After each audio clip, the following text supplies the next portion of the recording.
Hello, welcome to Cardboard and Plastic. My name is Dan. I'm going to show you some vintage basketball cards up to modern and even some borderline ultra-modern cards. So, in the background, I have a 1957-58 Topps. This is not the oldest card I have, but oldest mainstream card. I got some of the Wheaties, right? So this is a 1952 Bob Davies. I need the George Mikan from the Wheaties, both of them, the portrait and the action. By the way, I do want a 1948 Bowman. That's kind of, you have that as a mainstream card, the 1957, 1961 Fleer, and I got a bunch of them that I'm going to show you. There's a lot of like gaps with basketball. And the 1948 Bowman, George Mikan, I do want that. I want the 57 Bill Russell. I want the 61 Wilt Chamberlain. I mean, those cards are all thousands of dollars, so I'm hoping for a crash so I can afford some of those. Now, with the 57-58 Topps Clyde Lovellette here, so if you never heard of him, think about a Bill Laimbeer, but even nastier and kind of crazier. He, by the way, this card's really nice, off-centered, right? And you're going to see, when I show you cards today, CGC, SGC, PSA holders, maybe even a couple of cards that aren't graded. But this card has like no snowing, and that's like kind of the Bill Russell. I need like no snowing on the card, the image. I don't care about the centering as much. The registration for this card is amazing. Now, some of these have these, the backs are upside down. It's the way that they printed them. So if you do have an upside down back on some of these cards, that is not a fake card or anything like that. That's how half of them came. And a couple of stories about Clyde Lovellette there. I mean, Wilt Chamberlain, I think he said he's the only person he ever punched. He during, I believe it was the 62 or 64 NBA Finals. I should have researched this a little bit more. This is just coming from my memory there, but I think he, during one of the games there, Wilt Chamberlain was getting elbowed. I think he even got some like teeth pushed up into his gums, which caused some health complications for Wilt Chamberlain. And he punched out Clyde Lovellette during the game. Both got ejected, but he went down for a few minutes, and I think Wilt thought he killed him. And he was also like a gun lunatic. Bob Ferry, the father of Danny Ferry, so Duke. I was a Duke fan with Danny Ferry, Bobby Hurley, Christian Laettner, Grant Hill back in the day. And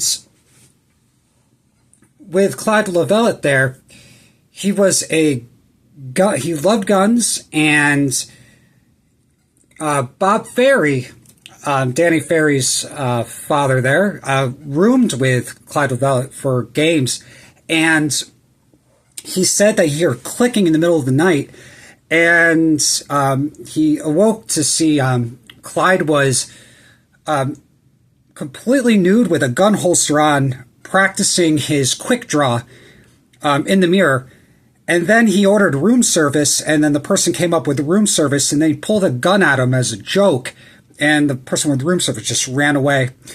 And during a exhibition game, I guess like he planned out with another player to get into an argument, and then he had a cap gun, and he brought it out and like shot the guy with a cap gun, right? So, and the other guy pretended to fall down, and then he started shooting at the audience with a cap gun, and everybody was terrified, but then everybody knew it was a joke, and they all were laughing afterwards. Imagine if that was done today, right? So definitely just go and research. He's a Hall of Famer, and you could buy these cards for not that expensive. This is the 61-62 Fleer. I actually have my best one being reholder at CGC. It had like they didn't have these holders like fit the cards perfectly, and if the cards are a little bit oversized, they don't fit the holder, but now they changed a little bit so they can fit more cards. So I sent a few cards over to CGC that are staying in my collection just to get out of those stupid plastic sleeves. So I'll show you those when they come back. But Walt Bellamy, I mean, 20,000 points, 14,000 rebounds, just one of the greatest players. And there's some awesome cards that you can find like for $50 to $80 of this. And I mean, it's just crazy. Like the discrepancy between basketball cards like Hall of Famers and baseball. Again, there's like another jump. I don't have any graded 1969 tops, but I have couldn't decide which one was nicer on COMC, so I got both of these, the Dave DeBusschere. I do have a couple of other 1970 tops. I want the Pistol Pete, which has the same green background, another Dave DeBusschere. And these tall boys are just great cards. People don't like them because they're oversized. And 1971 tops, 71, 72. Louis Dampier, great shooter. I mean, this is getting to the point, right, that like these sevens are just amazing. I look for new PSA slabs a lot of times just to find cards like this. John Magine was showing some basketball cards. Here's my Pete Maravich that he showed there. 1972 tops, one of my favorite ever sets. By the way, mine is nicer than John Magini because it is graded. I think John's is fake. Pretty sure about that. This here is probably, I mean, off-center, but who cares? It doesn't have that stupid print defect. I hate that, like the white circle right there by his elbow. Dr. J rookie. Awesome card. And, oh, I didn't bring it out. It's not a mainstream card, but I do have a 1972 Icy Bear. I only have one. I need the Dave DeBusschere since I'm putting all his cards together, but I have a Pete Maravich, which I showed on previous episodes there. I'm not going to show you every year, but there's like a lot of, like, Topps had 73, 74, 75, right? And they had a couple of like tall boys in there, things like that. But this is my Moses Malone, and beautiful card.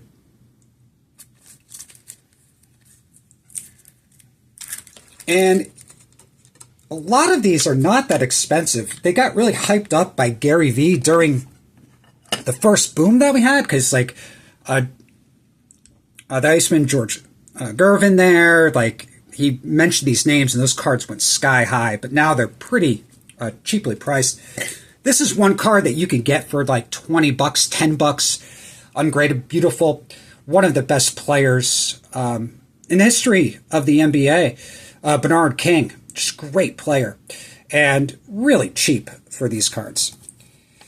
Then there was a little bit, I don't have any of the 1980-81 Topps, the ones that had the 3 players on it. I do eventually want to get the Larry Bird, Magic Johnson rookie. I do have a lot of the 1981 Topps. I just like these better than the 3-player cards.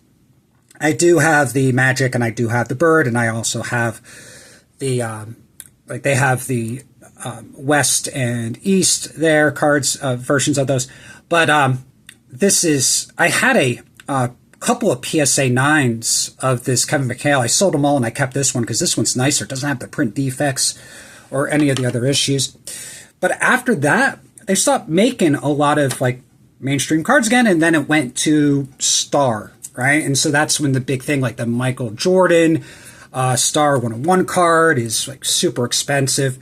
I did buy this, and this is like one of the best purchases I ever made. I think I bought the entire team bag set. This is more of the short print Star 83, 84 for the Lakers set. And it was, I think I got it for like $150 to $180. And I graded all of them, the nicer ones. And I think I sold the Kurt Rambis and Byron Scott for like $250 together there. And so I basically made money on it, and then I have all the other cards that I want. I got rid of a lot of the comms there because I just really collect, like I just want like the Magic Johnson, the Kareem, the James Worthy. I have that at CGC. I'm grading that one again. I do not agree with the grade that they gave it. They gave this one a 6, and it deserves it. It's a beautiful card, but it has that issue at the top, but it doesn't distract from it. It's great, and these cards are not cheap for these Magic Johnsons there. There's not a lot of them out there. So, great card there for the stars. I don't have too many other stars, but definitely want more. And then after star, then we have Fleer again. And let me bring out 3 of them. And I'm a lot of times just upgrading cards, especially too when I get these centered versions and I hold them up to my uncentered versions for especially like 86 Fleer, they just look gross. So I have this beautiful card, and I did buy this. I put money in an auction, and I didn't expect it for the price I got, and great price on this one. So Clyde Drexler. This one I bought off of ComC graded. It's a beautiful version of the Patrick Ewing. And I do have a lot of like CSG, CGCs, like some of the top pops, right? So I have a John Elway that they put in a plastic sleeve because it was a little bit bigger, I guess, or they didn't want to put it into the holder. And it got a 9, and that's one of the 2 top graded ones that they have. And here is another card that I graded with SGC, a great Dominique Wilkins. I do have a bunch of the other ones. I am missing the Barkley, and of course I'm missing the Jordan. And eventually I do want to get those, but I mean, you can get like a 9 for the Drexler. I think like $150. I got mine for cheaper than that. And a 9 in the Jordan, I mean, what is that? Like $20,000 or something crazy like that? It's just the multiplier for the Jordan is insane. Well, it's one of the most iconic cards. So I'll show you one of the cards that I definitely want to upgrade. And this is like when I started grading back in the day. I got this good for a great price. I'm actually going to make money on this card when I sell it. But just holding it up next to the other ones that are centered, it just doesn't look right to me. So Akeem the Dream, and you know, he's an amazing player, and the cards are a fraction of what the Jordan goes for. Now, I'm putting the sticker set together, and I think I got them like all except for like 2, and I think I'm missing the Jordan. This is one of the toughest cards, though, to actually get graded. This is minimum size not met, and almost like, I would say like half of those, or I would say a lot of the ungraded ones that are out there, if you try to send them in for grading, they won't slab them because this is the number 1 in the set, and where it was on the sheet, it just got cut short on almost every single copy. So this is a awesome Kareem card with the sky hook there. And I'm fine having a minimum size not met for that. Instead of the 1986, this is the better Jordan, in my opinion here. This is the 87 Fleer. And this one's off-centered, but for the price I got this for, I got this and like a 1988 Fleer. I sold the 1988 Fleer because I got a better version of it. But I bought both of these for like $160, right? So this got a 7, deserves a 7. Probably would get a 6 today, but a great Jordan card that actually has, I think, less of them out there than the 86 Fleer. This is a beautiful 88 Fleer. I got this from ComC. I got it in hand. I'm like, yep. And I used CGC or CSG in the past because it was like $8, $9 to grade the card. I think it was like $8 to grade this, right? I'm fine with that. And this was before the Zion Mag Pros were out there, so I like these slabs to go in my collection. This one I graded as well. This one actually has a lot of fakes out there. Like, you'd be surprised, like, the amount of fakes, even the 88 and the 87 Jordans, not just the 86. Look at the back. You can actually tell pretty easily from the back if they're fakes or not, but there are a lot of fakes of these. This is a great card. If you don't have this one, just Jordan going up for the dunk there. Just one of the great images. And I have to show this one.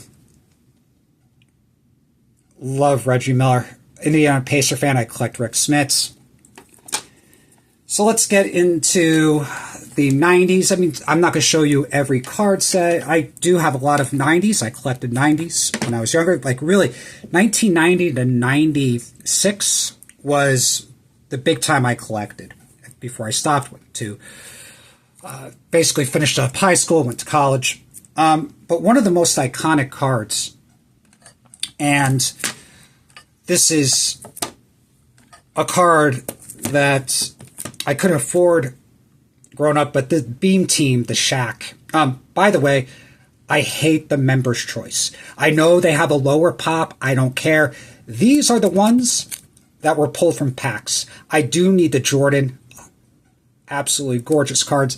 The 90s, there's some amazing cards out there.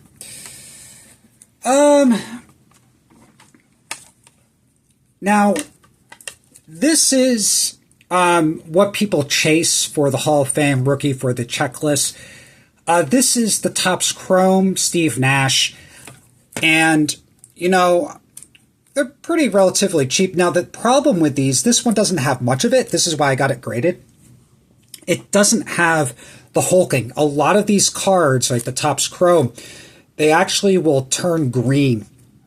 And it's just super, super ugly. So I do not want to spend a lot of money on the Kobe Top Chrome because it's just going to eventually, it's probably going to turn green and it's going to be ugly. So my advice, if you actually do want the Topps Kobe rookie, this is the one to get. Well, it's not really a rookie because it's a parallel, but it has lower pop than the Topps Chrome. It won't green. These are the cards to get. This is the NBA 50th. Kobe Bryant, I think I got this one for like $130, $150 in that range. This is the card to get. It won't green. You get kind of that shine to it. A lot more rare than the Topps Chrome. And it actually, I mean, the base, there's just so many of the 1996 Topps. And now with Topps getting the license back, I think these type of cards are going to really spike in value. I don't really care. I'm actually getting rid of a lot. Like, this is kind of my new way of collecting here, is I don't need to have 40 Kobe Bryant rookies, right? There's so many of them. And really what I want is just one of the nicest examples of Kobe Bryant cards that I can have for my collection, and just one Hall of Famer, one card of each Hall of Famer, and one card of each like big set. That's kind of what I'm doing now. I have like 20 Kobe rookies, and I think I'm going to sell the majority of them. Just keep this one and maybe a few other ones that were meaningful to me when I was growing up. Now, I'm not going to show you a bunch of my PC, but I want to show you a little bit here. I just pulled these out. So I have, with the Smits, Rick Smits collection there, I actually have one Ruby Rick Smits that recently sold for like $1,500. These 90s basketball cards that are numbered are absolutely ridiculous going up in price, right? These are cards that like Nat Turner collects. He tries to put all the sets together. So this is just the base Fleer Ultra card. One of the years. I forgot what year it even is. I can't even see. I need glasses. All right, can we actually make this out? What is that, 97, 90? So this is 98, 99, Fleer Ultra. So, right, we have that. And then they have the gold medallion issue, right? So this is kind of like in the 90s where we started to get parallels, but they didn't go crazy, right? They had a couple of parallels, and then this one is the rarer one. This is a beautiful card. This is the Platinum Medallion out of 99, and a lot of these, I mean, these things go for hundreds of dollars, even for Smiths. But, and I think there is like maybe like a 1 of 1 for this, but like that, like nowadays, like numbered cards don't have the same like meaning that they did in the 1990s, right? You get one of these, it's a big deal. Now, like there's a numbered card in each pack, and there's 100 different types, right? So you can't put them all together, but like I collect a lot of these Smiths parallels, and it's just nice having them all together without having like 100 of them, right? Which I wouldn't even get started with that type of collection these days. So really, like being a player collector nowadays, it's insanity. So I got 2 more cards to show you. And these are 2 cards that they're Hall of Famers, will be Hall of Famers, unless something crazy happens. And this one here, and I got great prices on these. This is the 2012-2013 Kawhi Leonard. This on-card auto there for his rookie year. And these cards, right, it's like kind of like a floor. I never held one of these ungraded. I got to buy one of the cheaper ones because it just loses. Right? I'm not going to crack it out of the slab, but the texture of it kind of is like a floor. So this is really cool, and it's really hard to get a 10 on those autos. I probably, though, should have got a 10, right? It kind of starts like off the card there, right? But a lot of those autos are faded, and I don't display my auto collection. I just don't want to have it faded in my room, so I just put those away. And here's a base rookie, which today they're worthless, right? However, 2013-14 Prism, right? There's not a lot of these out there. So this is the base Giannis rookie there. This is a great card. I do like still like I have like Dwayne Wade. I have his Topps Chrome. I need to get LeBron, right? I mean, his cards are just going to be pretty pricey, but they're going to stay pricey, I believe. But really, like 2013-14, 2014-15, I believe Joker's rookie is in that year, so I'm going to have to pick that up. Actually, I don't like the Prism Joker rookie. I prefer the Panini Revolution. I think it's just a nicer looking card, and they got some numbered ones there that I'm kind of targeting as well. So I just wanted to kind of show you some basketball, and this is like it really, the basketball, a lot of like the vintage stuff is just a lot more affordable. I'm going to go back, and I want to get a 1948 Bowman. I just can't afford, I could afford the George Mikan, but it's just going to be, I don't, like, it's the price of a used car at this point. So in the comments below, let me know your favorite card from this showing. And as always, have a great day and keep on collecting.